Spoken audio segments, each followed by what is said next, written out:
नमस्कार. M academy आपल्यासाठी घेऊन येत आहे ॲक्टिंग आणि रायटिंगचा 5 दिवसांचा वर्कशॉप. आणि ह्या वर्कशॉपसाठी आज आपल्यासोबत आहेत प्राध्यापक यशांक शिंदे. आपण आज त्यांच्याशी थोडं या विषयावरती बोलूया. यशांक सर, तुम्ही या फील्डमध्ये कधीपासून आहात आणि तुमचा बॅकग्राऊंड या फील्डमध्ये काय आहे ह्याच्याबद्दल थोडंसं सांगाल? नक्कीच. मी अगदी खूप लहान असल्यापासून या क्षेत्राशी संबंधित आहे. वडील माझे जरी डिफेन्समध्ये होते तरीही घरामध्ये नाटकांचा वारसा होता.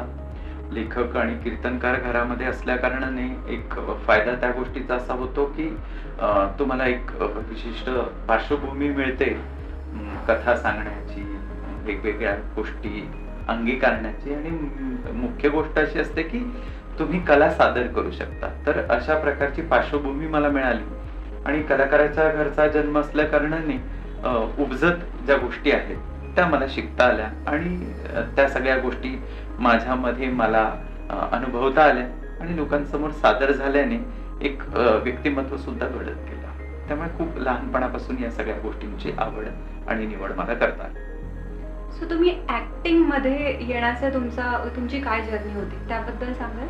नक्कीच, ते सांगायला मला फार आवडेल, कारण माझी तोंडओळख अभिनयाशी थोडीशी वेगळ्या वाट्याने झाली.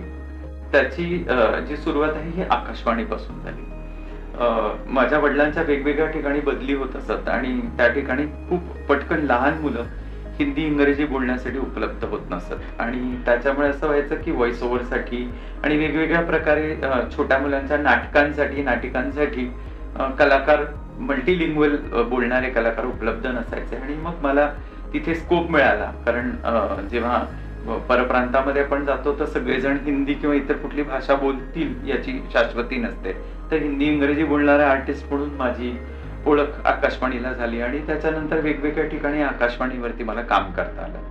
अभिनेता म्हणून सुरुवातीच्या काळामध्ये नाटकांमध्ये कामं केली, एकांकिकामध्ये काम केलं, कारण मी फर्ग्युसनचा विद्यार्थी असल्या कारणाने मला पुरुषोत्तम मध्ये भाग घेता आला.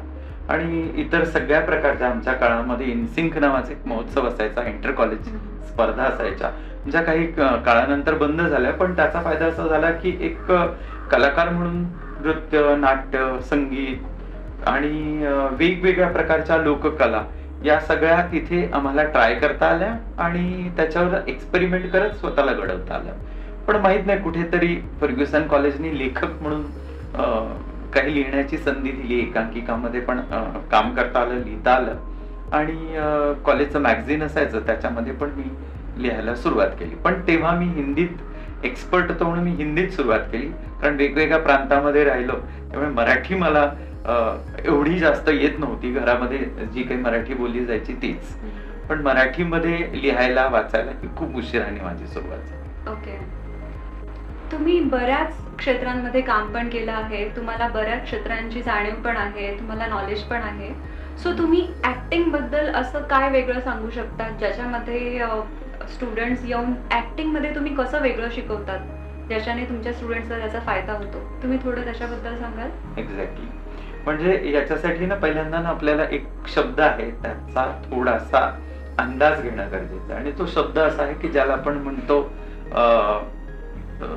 परफॉर्मिंग आर्ट्स मध्ये त्याला खूप महत्वाचा एक शब्द येतो, पर्सोना. आणि पर्सोना या शब्दाचा अर्थ आहे मुखवटा.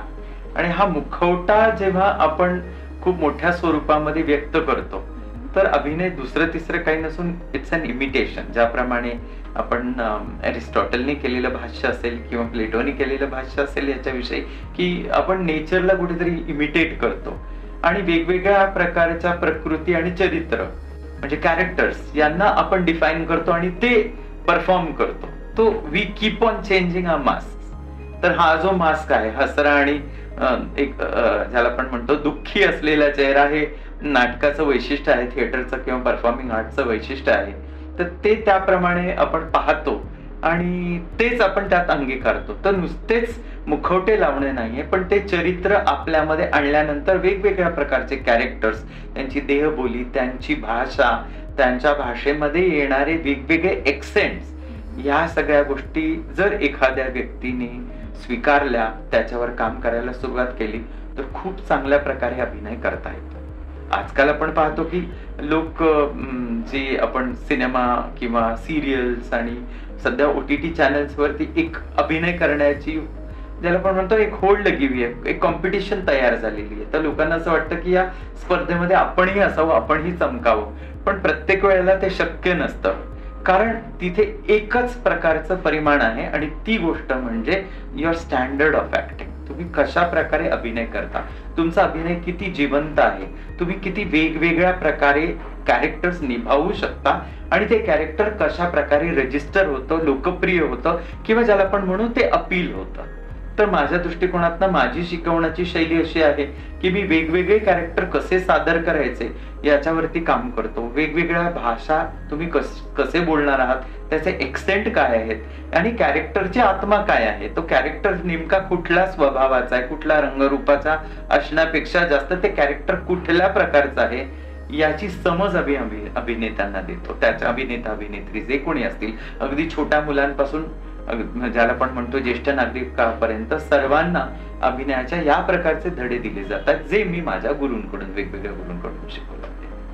यशांक सर, तुम्ही खूप सुंदर रीते हे एक्सप्लेन केलं आहे.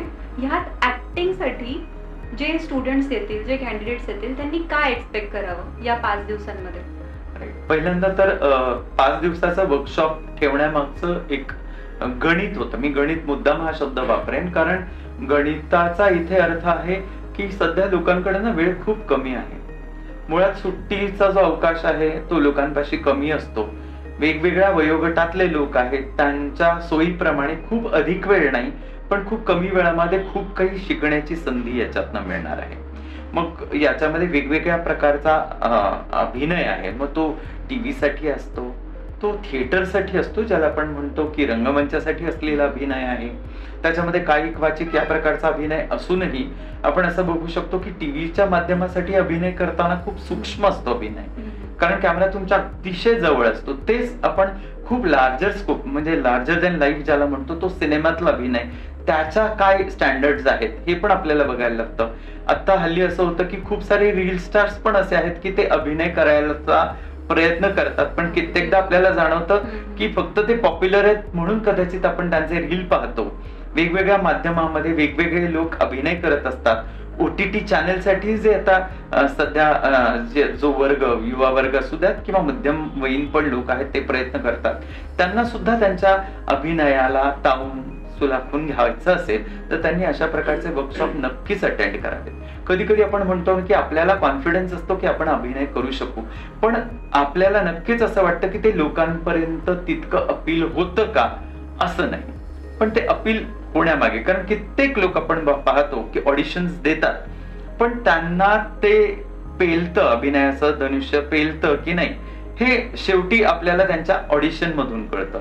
पण याच्यासाठी जी प्रॅक्टिस गरजेची आहे, जो आवाजाचा पोत सुधारण्याची गरज आहे, उच्चार आहे, भाषेनुसार उच्चार आहेत, याच्यावरही काम करावं लागतं. कित्येक लोक फार देखणे असतात, पण त्यांना अभिनयाचा अतज्ञ काहीच येत नसतं. त्यांच्याकडे स्क्रिप्ट दिल्यानंतर त्यांना वाचन त्या स्क्रिप्टचं येत नाही. त्याच्यानंतर ती गोष्ट चेहऱ्यावरती येणं किंवा त्यांच्या बॉडी लँग्वेज मध्ये, ज्याला आपण मराठीत देहबोली बोलतो, त्याच्यातही जर ती गोष्ट येत नसेल तर कदाचित it becomes very difficult to absorb. त्यामुळे आपण म्हणतो की किती थंड अभिनय आहे, किती वृक्ष अभिनय आहे, किंवा ही संधी या व्यक्तीने वाया घालवली असं आपण म्हणतो. पण कोणाच्या नजरेत भरणं आणि त्या कॅरेक्टरला न्याय देण्याचं काम जे आहे हे आम्ही या वर्कशॉप मध्ये घेण्याचा प्रयत्न करत आहोत. म्हणजे एखाद्या व्यक्तीला त्याच्यातनं खूप काही शिकता येणार आहे आणि त्यांचा कॉन्फिडन्स 100% द्विगुणित होईल जर ते अभिनय करत जरी असतील, की त्यांना वाटेल की हा 5 दिवसाचा कदाचित बेसिक गोष्ट असणार आहे. तर नक्कीच नाही, यापूर्वी बऱ्याच गोष्टी तुम्ही ऐकलेल्याही नसतील आणि त्या मेथड ऍक्टिंग पर्यंत कशा जातात, कशा नेल्या जातात याचं सूक्ष्म प्रशिक्षण आम्ही अभिनयाच्या वर्कशॉप मध्ये देणार आहोत. बरोबर बोललात तुम्ही यशांक सर. मी तुम्हाला पुढचा प्रश्न हाच विचारणार होते की हा जो वर्कशॉप आहे हा बिगिनर्सने ध्यानात ठेवून यावं की ज्यांनी ऑलरेडी काम केलेलं आहे एखाद्या सिरीज मध्ये किंवा एखाद्या नाटकामध्ये, ज्यांनी ऑलरेडी त्यांचं स्किल दाखवलंय, त्यांच्यासाठी सुद्धा तुम्ही काही वेगळं त्यांना शिकवू शकता? हा बघायला गेलं तर सगळ्यांसाठी खुला असलेला कोर्स आहे याच्यासाठी, कारण अभिनय किंवा अभिनयाची शैली ही कधीही बेसिक नसते. कारण कुठल्याही गोष्टीला सुरुवात असते. जर आपण एक नोटबुक पाहिले हीथ लेजर या प्रसिद्ध हॉलिवूड अभिनेत्याची, तर जोकरची भूमिका करण्यासाठी या व्यक्तीने जी मेहनत घेतलेली आहे, ज्या प्रकारचे प्रयत्न त्याने केले, तर साहजिक आपल्या लक्षात येतं की किती सूक्ष्म गोष्टी त्यांनी त्या डायरीमध्ये नोंद केलेली आहे. ते कॅरेक्टर आपल्यामध्ये आत्मसात करण्यासाठी किती प्रयत्न त्या व्यक्तीने केलेले आहेत. आणि तोच अभिनेता कित्येक रोल करताना आपल्याला आढळतो. अगदी ज्याला आपण म्हणतो की द ब्रोकबॅक माउंटेन या अतिशय विवादास्पद सिनेमामध्ये विवादास्पद भूमिका त्याने केलेली आहे, ज्याला आपण म्हणतो की एक बायसेक्शुअल व्यक्तीची भूमिका त्यांनी त्याच्यामध्ये केलेली आहे, आणि ती पण त्या तोलामोलाची, ज्याच्यासाठी त्यांना ऑस्कर सारखं रेकग्निशन मिळतं, त्याच्यासाठी त्यांचं नामांकन होतं. अशा प्रकारचा अभिनय देणारे व्यक्ती सुद्धा शून्यापासून अभिनयाची सुरुवात करतात.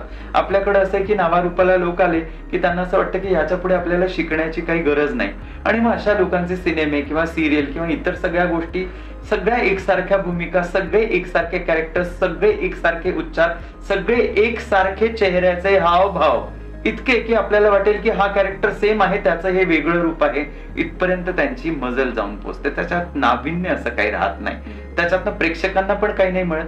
म्हणून आपण असं म्हणतो की पुन्हा पुन्हा तीच नाटकं आपण पाहायला जात नाही, आणि पुन्हा पुन्हा तो सिनेमा पण आपण पाहू शकत नाही, कारण ते कॅरेक्टर आपण पाहिलेलं आहे, पुन्हा आपण का पाहायचं, हा जो भाग आहे.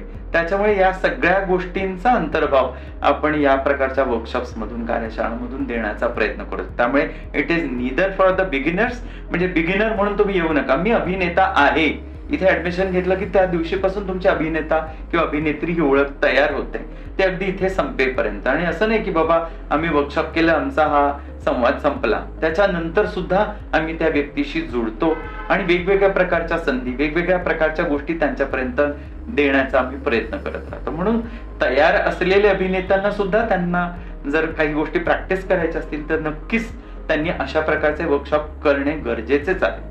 पूर्वी खूप असायचे वर्कशॉप्स, आता कालांतराने असं झाले की लोकांकडे सवड कमी आहे, त्यांच्या डेट्स मिळत नाहीत, म्हणून कदाचित त्यांच्या बिझी शेड्यूलमुळे त्यांना वर्कशॉप करता येत नाही.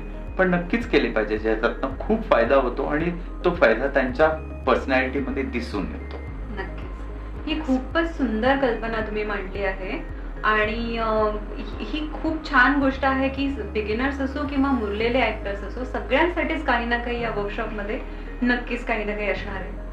सो आता तुम्ही मला या गोष्टीबद्दल थोडं सांगू शकाल का की हा जो वर्कशॉप आहे हा फक्त मराठी भाषिक लोकांसाठीच असणार आहे की बाकीच्या भाषांमधले किंवा बाकी, आता मला सपोज हिंदी सिरीज मध्येच काम करायचंय, तर माझ्यासाठी पण या वर्कशॉप मध्ये जागा आहे का?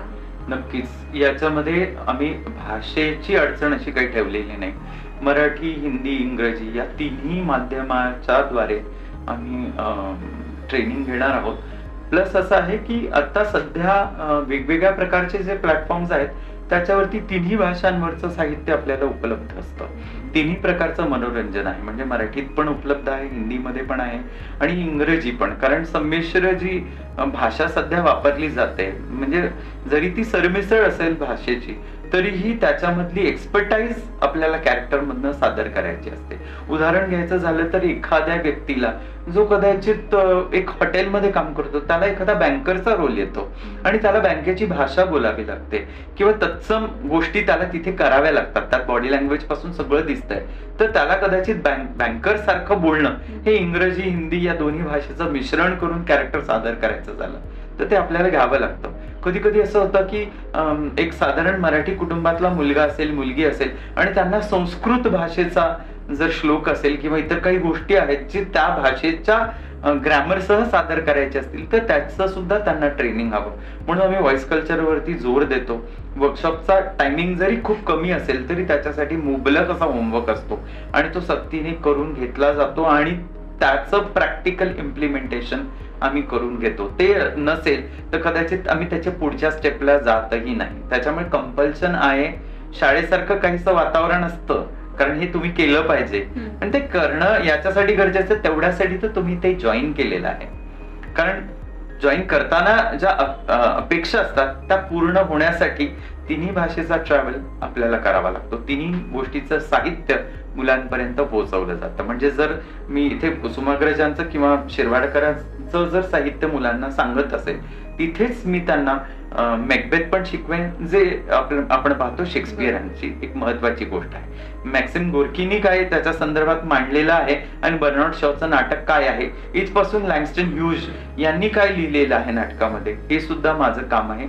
मला माझ्या विद्यार्थ्यांना सांगितलं पाहिजे. म्हणजे जर मग मी सत्यजित रेंच्या फिल्म मधला अभिनय शिकवत असेल तर मला त्यांना साऊथ मध्ये अभिनय सध्या कसा केला जातो आणि अदूर गोपालकृष्णन यांच्या सिनेमामध्ये अभिनय कसा होता हेही सांगायला लागणार आहे.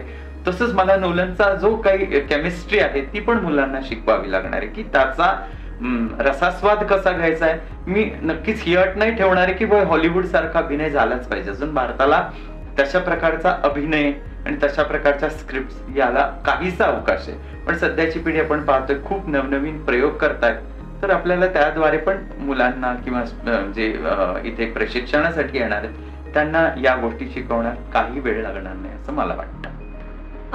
सो मला तुमच्या बोलण्यावरून असं जाणवतंय की या वर्कशॉप मधून जे स्टुडंट्स असणार आहेत त्यांना तुम्ही थिअरी पण शिकवणार आहात, त्यांना तुम्ही प्रॅक्टिकल इम्प्लिमेंटेशन्स पण शिकवणार आहात आणि तुम्ही त्यांना एक्सपेरिमेंटल ऍक्टिंगचा पण एक वाव आणि स्कोप देणार आहात. तुम्ही त्याच्याबद्दल काही सांगू शकत की या वर्कशॉप नंतर कसा स्कोप मिळेल किंवा मराठी ऍक्टर्स किंवा मराठी ऍक्ट्रेसेस साठी कसा स्कोप आहे याच्याबद्दल तुम्ही सांगू शकाल थोडं? नक्कीच. आपण हे पाहतो की दिवसेंदिवस मराठी चित्रपटांची अवस्था फार अधिक चांगली उरलेली नाहीये आणि याचं प्रमुख कारण हेच आहे की खूप नवीन लोकांना संधी उपलब्ध करून दिल्या जात नाहीत. पण असे पण खूप सारे लोक आहेत की ज्यांना मराठी अभिनेता अभिनेत्री यांची आणि त्यातल्या त्यात प्रशिक्षण झालेल्या अभिनेत्यांची आवश्यकता असते. तर याद्वारे आपण अशा प्रकारच्या लोकांच्या प्लॅटफॉर्म पर्यंत आपल्या अभिनेता आणि अभिनेत्रींना जे इथे प्रशिक्षण घेतात त्यांना पोहोचवू शकतो. आणि तशा प्रकारच्या लोक जे आहेत ते आमच्या अकॅडमीशी संबंधित पण आहेत आणि त्यांच्या डिमांड असतात की आम्हाला या प्रकारचे अभिनेता किंवा अभिनेत्री हवे आहेत किंवा या वयोगटातले लोक आम्हाला अभिनयासाठी हवे आहेत. उदाहरणामध्ये त्याच्यामध्ये सिनेमा असतात, सिरीज असतात, वेब सिरीज असतात, वेगवेगळ्या प्रकारच्या डॉक्युमेंटरीज आहेत, नाटकं आहेत, एकांकिका आहेत. एवढंच नाही तर OTT प्लॅटफॉर्म वरती जे काही क्षेत्र गाजतंय त्याच्यामध्ये त्यांच्या आवश्यकता असतात. पण त्यांच्या अटी असतात की या अभिनेता किंवा अभिनेत्रींना ही गोष्ट आली पाहिजे, थोडंसं थिएटरचा बॅकग्राऊंड पाहिजे किंवा त्यांच्या अभिनयामध्ये ही सूक्ष्म गोष्टी असल्या पाहिजेत. पण मुळात आपण असं पाहतो की प्रत्येकाला नक्कीच असं वाटत नाही की या प्रकारचं आपण प्रशिक्षण घ्यावं. त्यांना वाटतं आपण 2-4 रील केलेल्या आहेत, 2-4 छोट्या एकांकिकेमधल्या छोट्या भूमिका केल्या तर आपल्याला ते जमू. पण असं जमत नाही. पण त्यांना त्या सगळ्या गोष्टींचं प्रशिक्षण घेणं आवश्यक असतं आणि प्रत्येक वेळेला त्याच्यावरती काम करणं गरजेचं असतं. म्हणून वर्कशॉप्स आयोजित केले जातात. तर आमचा प्रयत्न नक्कीच हा राहील की या सगळ्या अभिनेता आणि अभिनेत्रींना त्यांच्या गुणानुसार त्यांच्या आवाजाचा पोत सुधारण्याची एक संधी मिळेल. त्यांचे देहबोली, त्याचबरोबर चेहऱ्यावरचे हावभाव जे आहेत, शब्दामधून ज्या भाव व्यक्त होतात त्याच्यावरचं जे काम आहे, श्वास आहे, याच्यावरचे अगदी महत्वाचे प्रॅक्टिकल्स आम्ही घेतो. स्क्रिप्ट नेमकी कशी असते, ती कशी वाचायची असते, डायलॉग डिलिव्हरी कशी असते, त्याचे वेगवेगळे प्रकार आहेत, याच्यावरती बारकाईने प्रॅक्टिकल काम करणार आहोत. कारण त्याच्यावरती थेअरी दिल्यानंतर ती कुठेतरी पडते. झेरॉक्स कॉपी जे असतात किंवा वेबसाईट असतात त्या गोष्टीपेक्षा अधिक जो त्याचा थेअरीचा भाग आहे तो तोंडी सांगितला जाईल, त्याचे रेफरन्सेस दिले जातील, पण प्रॅक्टिकल त्या गोष्टी घेतल्या जातील. त्याचा ज्याला आपण म्हणतो की मुद्दे असलेले होमवर्क त्यांच्याकडनं करून घेतले जातील. होमवर्क याच्यासाठी कारण आपला जो प्रशिक्षणासाठी वेळ मिळतो तो खूप कमी आहे. पण घरी गेल्यानंतर किंवा त्यांचं काम चालू असताना सुद्धा बॅक ऑफ द माइंड त्या गोष्टींची प्रॅक्टिस त्यांना असावी आणि हे सगळं करण्यामध्ये त्यांना आनंद पण आला पाहिजे. कारण कुठली गोष्ट जर मनातनं आणि अतिशय आनंद घेऊन केली तर त्याची मजा वाढते आणि त्याचं सूक्ष्म जे काही भाग आहे तो सुद्धा आपल्याला कळायला मदत होते. तर आम्ही त्या प्रकारचा प्रयत्न करणार आहोत की प्रॅक्टिकल 80%, 20% थिअरी आणि या सगळ्या गोष्टी एक्सपेरिमेंटनीच होतील असा आमचा त्याच्यासाठी प्रकार आहे. ऍज यू सेड की स्कोप काय असणार आहे, तर या विद्यार्थ्यांकडनं शॉर्ट फिल्म, वेब सिरीज आणि वेगवेगळ्या प्रकारचा माध्यमासाठी करणारा अभिनय जो आहे तो प्रॅक्टिकली करून घेणार. म्हणजे कमर्शियली ज्याला आपण म्हणतोय की त्यांना समोर जाण्यासाठी जे प्रॅक्टिकल आवश्यक आहे ते 100% करून घेणार म्हणजे घेणार. त्याच्याशिवाय फायदा नाही. त्याच्याशिवाय त्या मुलांना किंवा त्या प्रशिक्षणार्थीला हे कळणारच नाही की बाबा आपल्यामध्ये काय गुण आहेत, ते आपण कॅमेरावरती कसे दिसतो किंवा ते कसे सादर होत आहेत हे जर त्याला समजलं तर काहीतरी त्याच्यात आपण म्हणतो ना आपण मिळवल्यासारखं आहे. तर हे त्यांना नक्कीच त्याच्याद्वारे आम्ही देण्याचा प्रयत्न करू. खूप सुंदर एक्सप्लेन केला आहे हे. तर हा जो आपला वर्कशॉप आहे यामध्ये ऍक्टिंग आणि रायटिंग सुद्धा आहे. बरोबर. तर आपण आता रायटिंग बद्दल थोडंसं बोलूया. सो तुम्ही रायटिंगच्या वर्कशॉप बद्दल काय सांगू शकाल आम्हाला? हाडाचा शिक्षक असल्या कारणाने एक गोष्ट नक्कीच आहे की लिखाण हे परफेक्ट असण्याकडे माझा कल आहे. आणि अगदी कॉलेज पासून मला माहित आहे की मी एक खूप चांगला लेखक होईन असं मला नेहमी वाटलं. म्हणजे मी मॅगझिनसाठी लिहायचो. त्याच्यानंतर जेव्हा मी स्ट्रगल करत होतो त्या स्ट्रगलच्या काळामध्ये आकाशवाणीवरती झालं, काही न्यूज चॅनलसाठी पण मी त्या दरम्यान काम केलेलं होतं. तर एक लेखक असण्याची गरज असायची. मी निवेदक पण होतो. त्या निवेदकामुळे पण असं झालं की माझी स्क्रिप्ट कोणी लिहून नाही द्यायचं. म्युझिकल शोजला जे काही सादर करायचं ते मला फिलर्स मीच भरून काढले पाहिजेत. आणि दुसरी गोष्ट अशी होती की मी ज्या कॉलेजमध्ये शिकवतो, वेगवेगळ्या प्रकारच्या आर्किटेक्चर आणि डिझाईन कॉलेजमध्ये मी शिकवतो, इथे माझा विषय शिकवण्यासाठी तो इंटरेस्टिंग केला पाहिजे म्हणून वेगवेगळ्या कथा आणि वेगवेगळ्या प्रकारच्या स्टोरीज किंवा वेगवेगळे किस्से सांगून मला विद्यार्थ्यांना एंगेज करावं लागतं, कारण अभ्यासाचा अवधी अधिक आहे. तर हा जो एलोबरेशनची जी आयडिया आहे, कॉन्सेप्ट तयार करण्याची जी आयडिया आहे ती उपजत असल्या कारणाने मला ती विद्यार्थ्यांना देणं गरजेचं आहे. म्हणजे आपण पाहतो की निबंधाला का म्हणून इतके कमी मार्क मिळायचे, कारण तुम्ही त्याचा पूर्ण आवाका त्याच्यात लिहिलेला नाही. का काही संवाद आपल्याला फार आवडत नाहीत, रुचत नाही, कारण त्याच्यातला जो चुरचुरीतपणा असतो किंवा चटपटीतपणा असतो तो त्याच्यात आलेला नाही. विनोदी स्क्रिप्ट आपण म्हणतो पण त्याच्यात फक्त कलाकार हसत असतात, प्रेक्षक हसत नाही. यापेक्षा विनोद दुसरा कुठला नाही, हे मात्र आपण पाहतो.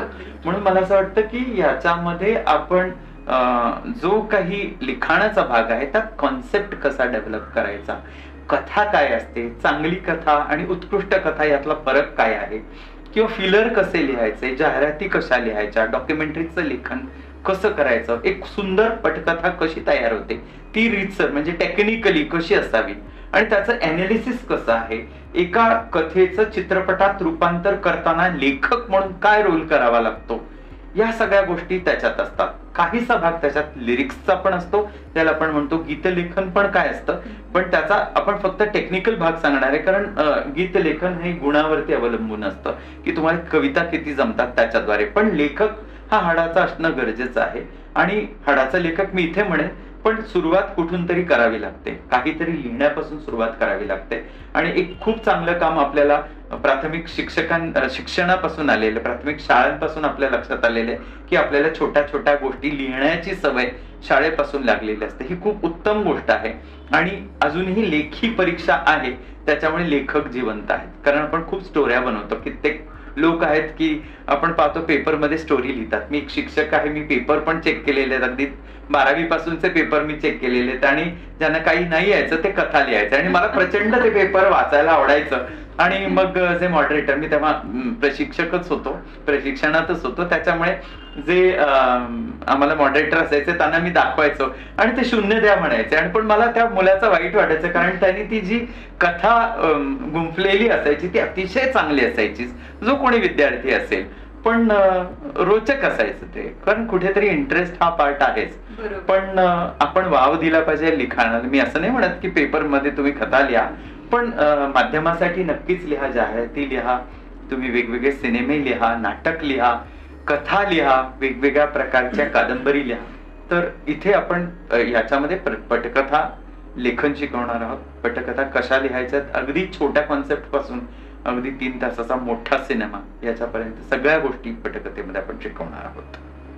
खूप इलॅबोरेट आपल्याला आन्सर मिळाला आहे यासाठी की अगदी छोट्या कथांपासून मोठ्या अगदी पटकथा, मोठ्या सिनेमे सगळ्यांपर्यंत कसं लिखाण करायचं, ते एंगेजिंग कसं बनवायचं आणि त्यामध्ये रस कसा निर्माण करायचा हे आपल्याला या वर्कशॉपमध्ये शिकवलं जाणार आहे.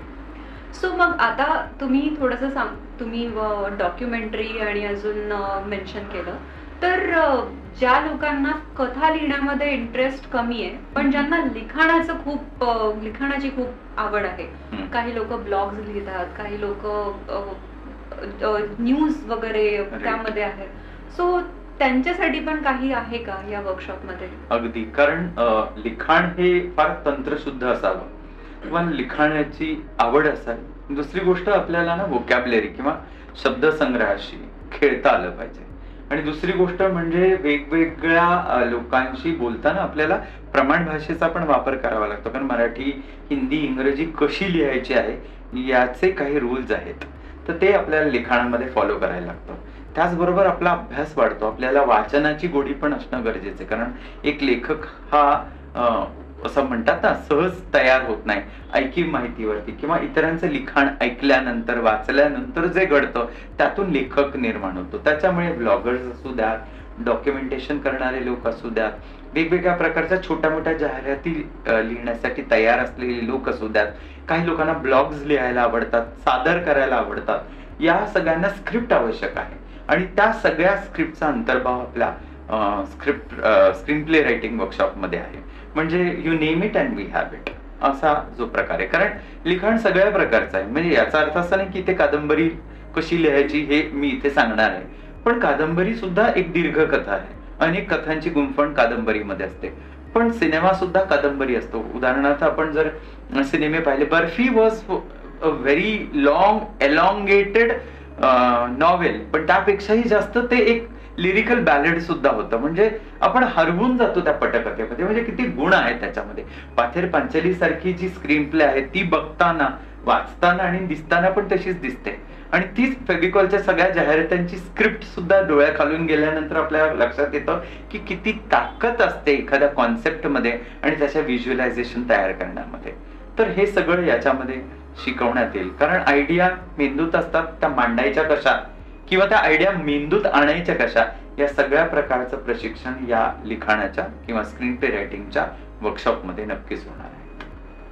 सो थोडं या वर्कशॉप बद्दल अजून आपण डिटेल मध्ये बोलूया. सो ह्यामध्ये थेअरी असणार आहे, ह्यामध्ये प्रॅक्टिकल असणार आहे. जसं आपण ऍक्टिंग बद्दल बोललो की आपण थेअरी, प्रॅक्टिकल आणि एक्सप्लोरेटरी आपण ऍक्टिंग मध्ये बघणार आहोत, तसं रायटिंग मध्ये काही आहे का? हो, नक्कीच. म्हणजे रायटिंग मध्ये एक महत्वाची गोष्ट आहे ते म्हणजे आपल्याला वेगवेगळ्या प्रकारची वाक्य बनवावी लागतात, त्या वाक्यांचं ग्रामर बघावं लागतं, त्या शब्दांवरती स्ट्रेस कुठे येतोय आणि नुसता स्ट्रेस येतोय पण त्यातनं जो आपल्याला आवश्यक अर्थ आहे तो सुद्धा त्याच्यातनं निर्माण होतोय की नाही ते. आणि स्क्रीन प्ले असा आहे ना की तो नुसता संवादांचा जंजाळ नसतो, तर त्याच्यामध्ये कॅमेराची भाषा असते की कॅमेरा जो पडद्यावरती दाखवतोय ते आपल्याला इमॅजिन करून दाखवावं लागतं, लिहावं लागतं. तर ते लिहायचं कसं, सीन सुरू कुठे होतो, तो कट कुठे होतो, याच्यासाठी प्रॅक्टिकल आवश्यक आहे. तर काही सिनेमे त्यांना पाहावे लागतात आणि त्याच्यानंतर स्क्रीन प्ले कसं असतो त्याचा एक थेअरीचा अभ्यास आहे, तो थेअरीचा अभ्यास त्यांना दिला जाईल. आणि त्याच्यानंतर कॉन्सेप्ट छोटे छोटे लिहून काढणे, त्याच्यातल्या महत्वाच्या गोष्टी ज्या आहेत की ज्याला आपण म्हणतो की एखाद्या कथेमधला महत्वाचा भाग कुठला आहे, कुठला ड्रामा आहे, कुठला कॉन्फ्लिक्ट त्याच्यामध्ये दिसतोय, किंवा त्याच्यामध्ये वेगवेगळ्या प्रकारचे लूपहोल्स आपल्याला सापडतायत का, किंवा हुक पॉइंट्स आपल्याला कसे द्यायचे. सिरियल मध्ये हुक पॉइंट्स लागतात, वेब सिरीज मध्ये आपल्याला हुक पॉइंट्स द्यावे लागतात, सिनेमामध्ये क्लायमॅक्स, अँटी क्लायमॅक्स खूप महत्वाचे असतात. आणि हा कॉन्फ्लिक्ट अगदी वरपर्यंत जातोय तर प्रेक्षकांचा जो कॅथार्सिस त्यातनं तयार होतोय तो आपल्याला आधी फील होतोय का, तर तो कागदावरती उमटेल. तर ह्या सगळ्याची जी अनुभूती ती प्रॅक्टिकल मध्ये दिली जाते. तर प्रत्येक दिवशी त्यांना एक एक वेगवेगळ्या विषयावरती ज्याला आपण म्हणतो की त्याच्याशी रिलेटेड कंटेंट असेल आणि त्या कंटेंटनुसार सब टॉपिक्स असतील, त्याची पुरेपूर माहिती दिली जाईल, पण त्याचं इम्प्लिमेंटेशन प्रॅक्टिकल मधूनच करून घेतलं जाईल आणि ते त्यांना वाचावं पण लागेल. तर याला पण भरपूर होमवर्क आहे. म्हणजे ज्याला आपण म्हणतो सकाळ दुपार संध्याकाळ, जसं डॉक्टर औषधं देतात त्याप्रमाणे सकाळ दुपार संध्याकाळ अशा प्रकारचा होमवर्क सुद्धा त्याच्यामध्ये आहे. आणि वेगवेगळ्या गोष्टी तुम्ही टप्प्याटप्प्याने कशा मांडता आणि त्या रोचक कशा होतात, किंवा स्थिती ज्याला आपण म्हणतो की जी स्थिती तुम्ही त्याच्यात मांडताय त्याच्यानुसार ते भाव त्याच्यात कसे क्रिएट होत आहे हे आपण या प्रकारच्या वर्कशॉप मध्ये शिकवणार आहोत. आपण आता ह्या विषयावरती खूप सविस्तर आपलं बोलणं झालं आहे. सो मला तुम्हाला असं विचारावंसं वाटतं, की ह्या वर्कशॉपचा फायदा सगळ्यात जास्त कोणाला होऊ शकतो आणि तुम्ही हा वर्कशॉप सगळ्यात जास्त कोणाला रिकमेंड कराल? करेक्ट. येस. हो. आता बघायला गेलं ना तर अभिनयाचं वर्कशॉप हे सगळ्यांसाठीच आहे. बरोबर. म्हणजे असं कुठलंच वयोगट नाहीये की ज्यांच्यासाठी अभिनय नको. पण सध्या आपण वेगवेगळे माध्यम पाहतो आणि सगळ्या माध्यमांमध्ये वेगवेगळ्या वयोगटाचे अभिनेते आणि अभिनेत्री असतात. म्हणजे अगदी चाइल्ड आर्टिस्ट पासून ते अगदी ज्येष्ठ नागरिकांपर्यंत. चाइल्ड आर्टिस्टचं फक्त थोडंसं कॉम्प्लिकेटेड असं असतं की त्यांना स्क्रिप्ट वाचता येत नाही. एक 5 वर्षापर्यंतच्या मुलाला स्क्रिप्ट वाचता येत नाही, पण त्यांना ते समजावलं जाऊ शकतं. पण स्क्रिप्ट वाचण्याचं जे वय आहे साधारण 8 वर्षापासूनचं जे मुलं आहे, तिसरीत गेलेली जी मुलं असतात, त्या वयोगटापासून ते अगदी 80 वर्षाच्या ज्येष्ठ नागरिकांपर्यंत सगळ्यांसाठी हे वर्कशॉप खुलं आहे. आणि तसा स्कोपही असतो, कारण या अभिनयाच्या वर्कशॉप मधून खूप सारे कलाकार बाहेर पडतात आणि वेळोवेळी आपण पाहतो की डिमांड असते त्यांची, सिनेमामध्ये असते, सिरियल्स मध्ये असते, जाहिरातींमध्ये असते, डॉक्युमेंटरीज मध्ये पण आवश्यकता असते, शॉर्ट फिल्म्स व्हरायटीच्या होत असतात, त्याच्या जाहिराती आपल्याला सोशल मीडियावरती दिसतात.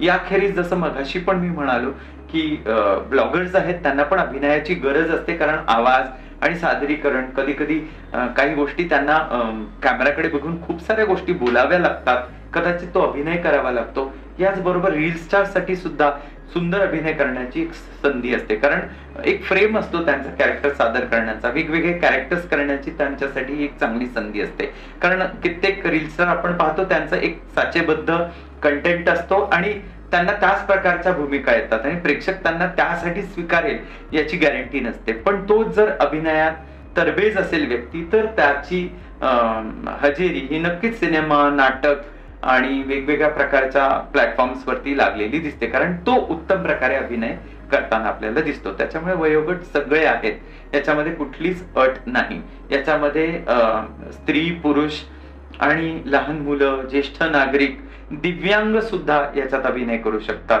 मग ते व्यक्ती डोळ्याने मुके बहिरे जरी असतील, म्हणजे दिव्यांग जरी असतील, किंवा इतर कुठले विकलांग असतील, तरीही त्यांच्यासाठी भरपूर प्रकारच्या भूमिका असतात आणि त्यांनी या प्रकारचे वर्कशॉप करायला अजिबात घाबरू नये. अतिशय उत्तम असतात आणि त्याच्यासाठी खूप चांगला स्कोप आणि डिमांड असते, कारण हे तिन्ही भाषेमध्ये, मराठी, हिंदी, इंग्लिश. त्याच्यामुळे अशी काही अट नाही की हेच येईल तेच येईल. तुम्ही तिन्ही भाषेमध्ये इथे बोलू शकता. मिश्र भाषेचा वापर, जो आपण म्हणतो लँग्वेज ऑफ द जनरेशन, याच्यामध्ये सुद्धा आपण अभिनय करू शकता. So there is a larger scope. Yashank sir, मला तुम्हाला विचारावं असं वाटेल की आता उन्हाळ्याच्या सुट्ट्या बऱ्याच मुलांच्या सुरू झालेल्या अगदी आहेत. बरोबर. सो या सुट्ट्यांमध्ये पालक असं काही करू शकतात का ज्याच्यामुळे या ऍक्टिंग वर्कशॉपचा त्यांच्या मुलांच्या पर्सनॅलिटी डेव्हलपमेंटसाठी फायदा होईल? राईट. म्हणजे इथं प्रत्यक्षातलं उदाहरण मीच आहे, कारण माझ्या वडिलांनी जर माझ्या खूप कमी वयामध्ये मला नाटक शिकवलं नसतं तर कदाचित मी आज मेंटर नसतो झालो. कारण एक दिग्दर्शक होण्याआधी अभिनय चांगल्या प्रकारे केलेला असतो, मग तो थिएटरवरचा असू द्यात, रेडिओवरचा असू द्यात. कारण तब्बल 9 वर्षाचा असल्यापासून मी व्हॉइस ओव्हर आर्टिस्ट आहे आणि हा व्हॉइस ओव्हर मी वेगवेगळ्या ठिकाणी वापरतो. मग तो सिनेमासाठी असू द्यात, नाटकासाठी असू द्यात किंवा रेडिओसाठी असू द्यात. तर हा फार आयडेंटिकल व्हॉइस असतो, पण त्याचं मॉड्युलेशन शिकता येतं. लहान मुलांचा जो मोनोटोन आहे तो आपण इथे बदलू शकतो. त्यांना सादरीकरण, ज्याला प्रेझेंटेशन स्किल म्हणतो, ते उत्तम जमायला लागतं. ते एक अभिनेते अभिनेत्री सहज होऊ शकतात, पण आपापल्या निवडलेल्या व्यवसायामध्ये जो कॉन्फिडन्स आवश्यक असतो, त्यांच्यातला लाजरेपणा, बुजरेपणा आपल्याला कमी करता येतो. त्यांचं सोशल कॉन्टॅक्ट वाढतं आणि 4 लोकांना भेटायला, त्यांच्यासमोर धाडसीपणाने निर्णय घ्यायला या कलेचा उपयोग होतो. त्याचबरोबर आपण म्हणलं करिअरच्या संधी तर आहेतच, पण जे खूप आवश्यक आहे व्यक्तिमत्व विकासासाठी, स्टेज डेअरिंग जो आहे. कारण 4 चौघांमध्ये स्वतःला व्यक्त करणं, वायवाला सामोरं जाणं किंवा ज्याला आपण म्हणतो ओरल एक्झामला सामोरं जाणं, याच्यातून त्यांचा बुजरेपणा निघून जातो आणि त्यांचा कॉन्फिडन्स द्विगुणित होतो. आणि एक कुठेतरी आपण म्हणतो ना, एक चांगला जो मार्ग आहे अभिनेता होण्याचा, तो सुद्धा याच्यातनं सहज मिळायला सुरुवात होतो. त्याच्यामुळे सुट्टीचा वापर केलाच पाहिजे. या सुट्टीमध्ये वेगवेगळे वर्कशॉप्स लोक आयोजित करतात, पण माझ्या माहितीप्रमाणे त्याच्यातनं काय निष्पन्न होतं याचा मला अंदाज नाहीये. पण या वर्कशॉप मधनं जे निष्पन्न होणार आहेत त्याचे साक्षी माझे अनेक विद्यार्थी आहेत, की जे खूप डेलिबरेटली ते म्हणतात की नाही आम्हाला गुरुकुल पद्धतीने शिकायचं, ते वर्ष शिकतात माझ्याकडे, अगदी घरी येतात, त्यांचा वेळ असतो, त्यांचे वार असतात, त्याप्रमाणे ते प्रशिक्षण घेतात आणि त्याच्यातनं जे विद्यार्थी घडतात ते आज थिएटरमध्ये किंवा वेगवेगळ्या प्रकारच्या सिरियल्स, वेब सिरीज मध्ये चमकतात, दिग्दर्शक म्हणून किंवा प्रोडक्शन मध्ये पण ते काम करतात. म्हणजे माझा ऊर अगदी अभिमानाने भरून येतो की अरे काल परवाचा हा छोटूसा मुलगा आहे, तो अमुक करत होता. आज माझे विद्यार्थी वेगवेगळ्या लेवलवरती भारताच्या वेगवेगळ्या सांस्कृतिक क्षेत्रामध्ये काम करत असताना मला खरंच खूप अभिमान वाटतो. आणि कधी एकेकाळी ते पण माझ्या वर्कशॉपला हजर होते लहान मूल म्हणून, त्याचंही स्मरण होतं. तर अशा प्रकारच्या गोष्टी वारंवार केल्या पाहिजेत. संधी मिळते, म्हणतात ना गंगा बहरी हात धुलो, तर अशा प्रकारचं प्रशिक्षण नक्कीच घेतलं पाहिजे. खूपच सुंदर सांगितलं तुम्ही. जेव्हा वेळ असेल आणि त्या वेळेचा असा सदुपयोग करून घेतला तर त्याच्यामध्ये काय काय होऊ शकतं हे आज आपल्याला कळतंय. तर आता ह्याच मुलांसाठी रायटिंगचा वर्कशॉप पण फायदेशीर होईल का? कारण बऱ्याच लहान मुलांना क्रिएटिव्ह आउटलेट हवा असतो, पण त्यांना माहिती नसतं एक्झॅक्टली तो कसा डेव्हलप करावा किंवा त्याला कुठे मार्गदर्शन घ्यावं. बऱ्याच लोकांना बुक्स लिहायचे असतात, बऱ्याच लोकांना त्यांच्या लहानपणीच्या फॅन्टसी मूवीज आवडतात, त्यांना तशी लिहायची पण त्यांची इच्छा असते. सो तुम्ही त्याबद्दल काही रिकमेंड करू शकाल का? नक्कीच.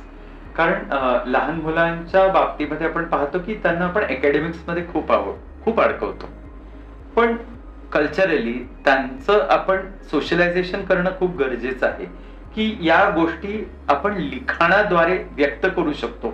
एका मुलाला त्याच्या भावभावना सांगायच्या झाल्या तर तोंडी सांगण्याची सोय आपण केलेली आहे, पण कल्चरली साहित्यिक दृष्ट्या आपण त्यांना कवितेकडे वळायला लागल्यानंतर कदाचित काही आई वडील म्हणतात की काय विकार छंद आहे हा, तुम्ही कविता करू नका, कवनं करू नका, it is not going to feed you. आपण बरेच सिनेमे पाहिलेत ज्याच्यामध्ये कलेकडे मूल वळलं तर त्याला कसं काय आपण इंजिनिअरिंग आणि मेडिसिन आणि वेगवेगळ्या प्रकारच्या कमर्शियल ज्याच्यातनं त्याला उत्पन्न देणाऱ्या ज्या गोष्टी त्याच्याकडे वळवतो, पण कलाकार तयार करत नाही. पण लिखाण हे सगळीकडे वापरलं जातं. मग अगदी पेपर लिहिण्यापासून ते आपल्याला सादरीकरण ज्या प्रकारचं करायचं आहे, मग भले ते इंजिनिअरिंग असू द्यात किंवा मेडिसिन असू द्यात किंवा ज्याला आपण म्हणू की ऍस्ट्रॉनॉमी असू द्यात, त्याच्यापर्यंत मुलाला स्वतःला वेगवेगळ्या प्रकारे सादर करायचं आहे, तर तो लिखाणातनं स्वतःला व्यक्त करू शकतो. तर कथा, कविता, विडंबन आणि इतर सगळ्या गोष्टींमध्ये तो सहज पडू शकतो. त्यामुळे लिखाणाचा खूप वापर होतो आणि वापर करण्यासाठी प्रशिक्षण देणं गरजेचं आहे. अकॅडमिक्स मध्ये मुलाला फक्त निबंध लिहिता येतोय, प्रश्नांची उत्तरं देता येत आहेत आणि ऑब्जेक्टिव्ह पद्धतीने टिक मार्क करता येणं एवढंच पुरेसं नाही. हो, त्याच्यामुळे अवघड जातं. आत्ताच्या घडीला मी UPSC MPSC साठी पण जे विद्यार्थी प्रयत्न करतात त्यांचं नापास होण्याचं आणखी एक कारण किंवा ज्याला आपण म्हणतो की परत एकदा टर्मला बसावं लागतं, त्याचं प्रमुख कारण मांडणी येत नाहीये. काही लोकांना त्याच्यावरती बेसिक वरती काम करायचं असतं, तर ते सुद्धा एक प्रकारचं सादरीकरण आहे. ते सुद्धा वर्कशॉप या प्रकारचे केल्यानंतर त्याला कसं आकर्षक आणि सेंटेन्स कन्स्ट्रक्शन वेगवेगळे कसे करायचं याचं प्रशिक्षण याच्यामध्ये घेऊ शकतात. नॉट नेसेसरी की प्रत्येकाने स्क्रीन प्ले रायटरच व्हावं, पण आपलं सादरीकरण चांगलं असावं, उत्तम असावं आणि परिणामकारक असावं, रिझल्ट ओरिएंटेड असावं.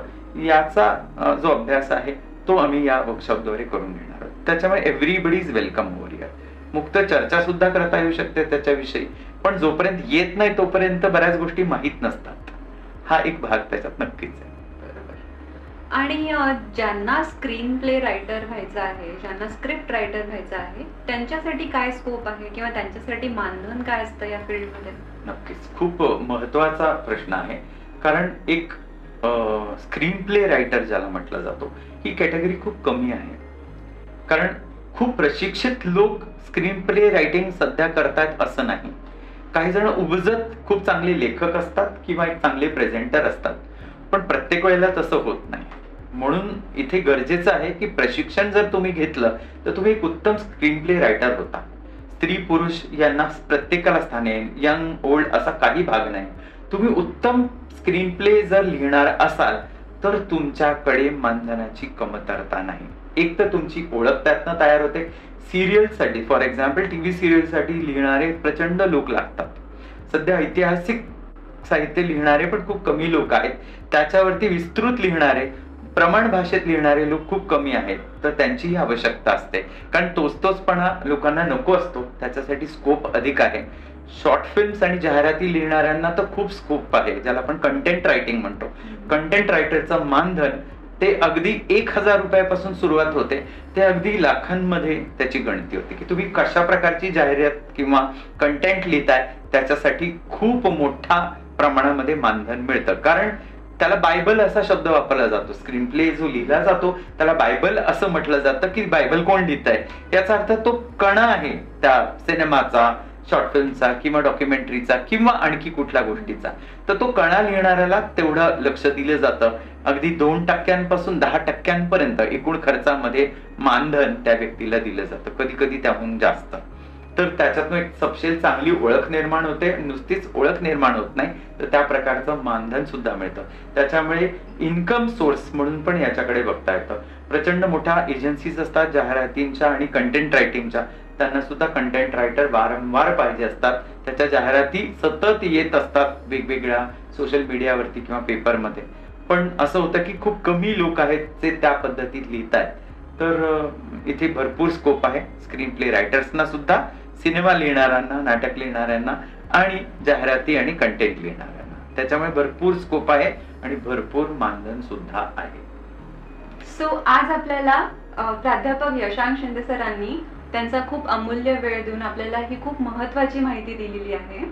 सो या माहितीसाठी तुम्हाला खूप खूप धन्यवाद. आणि उत्साहित आणि क्युरियस स्टुडंट्सने ज्यांना ह्या संधीबद्दल आकर्षण वाटते त्यांनी नक्कीच संपर्क साधावा. तुम्हाला संपर्कासाठी सगळे डिटेल्स खाली नंबरवरती मिळतील.